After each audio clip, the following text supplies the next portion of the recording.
Clinton talking about the glass ceiling. Of course, supposedly a reference to women breaking through the glass ceiling. But understand, these concepts are not pulled out of thin air. It's all about the biblical reference to the flat earth and the dome or the firmament above.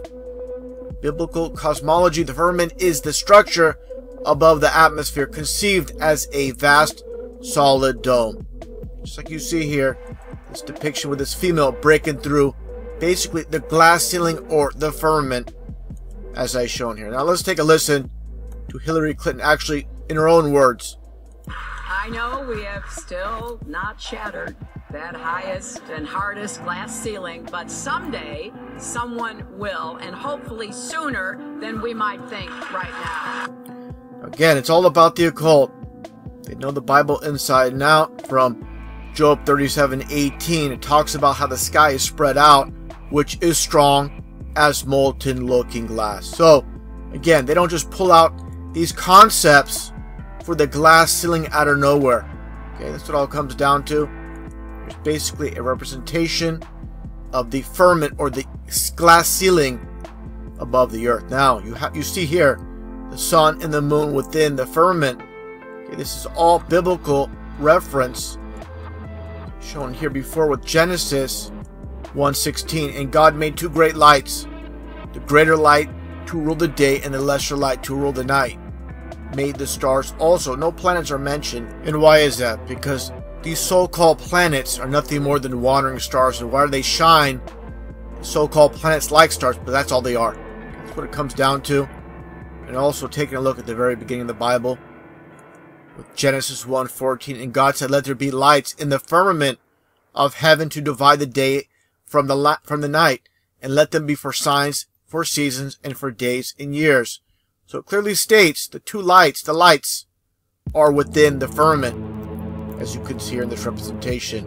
Okay, they're not, again, with the sun supposedly 93 million miles away and the moon 238,000 miles away. So if you're a Bible believer, you go along with the church says and with the science books state, you're not going along with the biblical truth. It states clearly, again, how the sun and the moon are within the firmament. Now, taking a look here, more mockery with science, with NASA, Werner von Braun, of course a former Nazi, head of rocketry with NASA going way back in time. Just taking a look at his tombstone, Werner von Braun, you get a closer look here. It has a biblical verse on the tombstone. It states here, "The heavens declare the glory of God, and the firmament showeth his handiwork." So why would they put this Bible verse on Werner von Braun? As you see here, this is during the supposed launch of the Apollo 11. Why would they put a biblical verse on his tombstone, on his grave, with a reference to the biblical flat earth with the firmament? Okay, it's all about mockery. They also mock the masses in plain sight with TV shows such as Under the Dome by Stephen King, The Simpsons.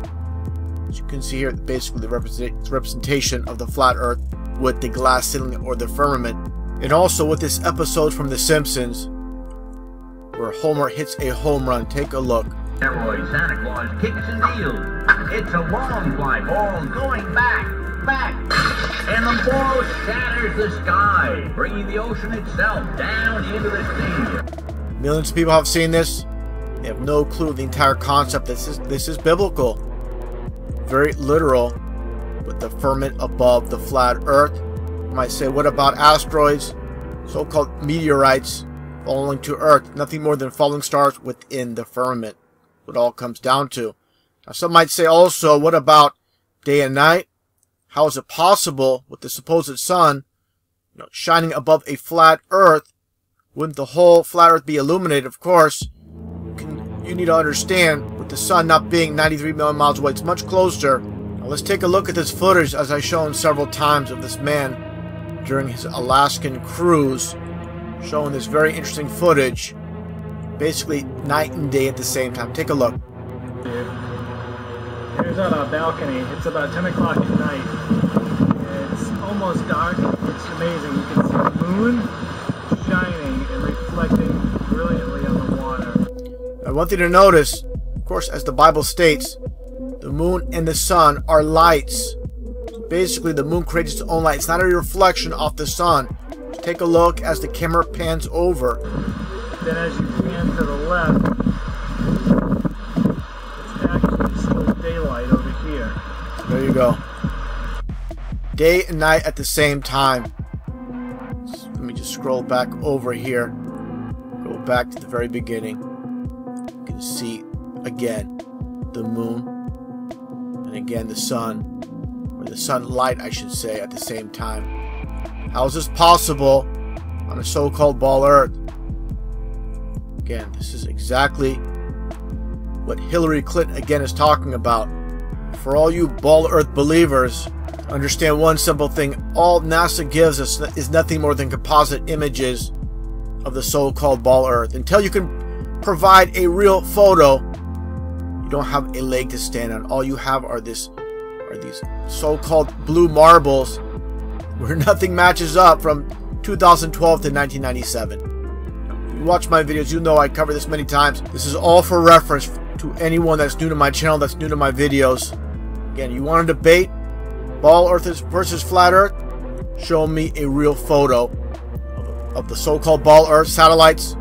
All you get is cartoon images, basically, because this is nothing more than a cartoon world that they have created. Nothing is as it seems in this world, full of lies and deceptions, when all you get are fake, phony politicians, and everything down trickles from that. When these so-called leaders are fake, then everything underneath is basically fake as well. How Satan deceives the whole world. A lot of Christians don't realize how literal this is. Very literal.